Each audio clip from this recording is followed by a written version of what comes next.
Yeni Gagavuz kağıdı hangisi çevrildi 2021 yılda.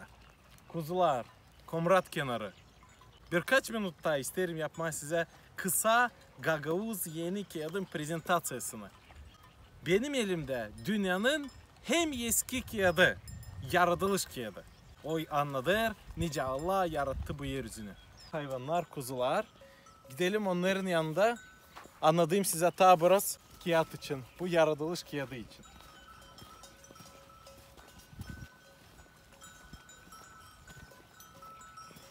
Biz Komrad'ın kenarındayız. Burada say keçi, hem biraz kuzu da var.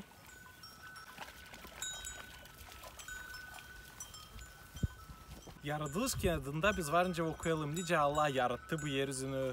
Sonra biz varınca bulalım orada anlatmayı. Noy için, Sim, Ham, hem Yafet oğulları için, Patop için. Nice Allah buldu insanları ama kurtardı sayın Noy'u hem onun ailesini. Burada hep yazılı Avraham, İshak, Yakov için. Nice Allah ayırdı bu adamları, yapma onlardan bir önemli halk da yollama adını kurtarıcıyı bu yeryüzüne. Sonra burada biz varınca okuyalım. Uzun hem pek meraklı Yosif'in anlatması. Nice Allah bir çıraktan yaptı Faraon'un birinci yardımcısını. Burada biz varınca okuyalım. Yakov'un 12 oğlu için. Bakınız ne güzel kağıt. O yazılı hem Latince hem Kirilce. Daha yaşlı insanlar hem gençler de anlayacak. Kim ne ister onu da okusun. Okay. Bu kağıtta var başlar hem sıralar. Yaratılış kağıdında toplam 50 baş. O biter Yakov'un gömülmesinden. Kağıdın bitkisinde var sözlük. Sözlükten sonra gider tablisalar. Sonra var kartalar. Siz soracaksınız kim çevirdi bu güzel kağıdı? Gagavuzca, Biblia'yı çeviren enstitütü hem Petri Çebatar.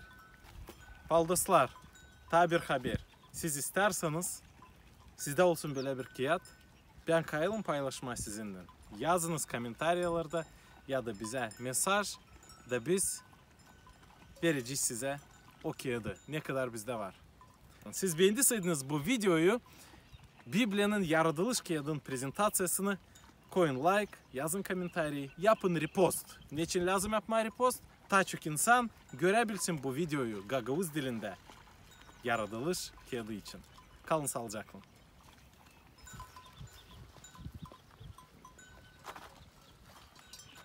Bütün Biblia'nın baş teması o İsus Hristos.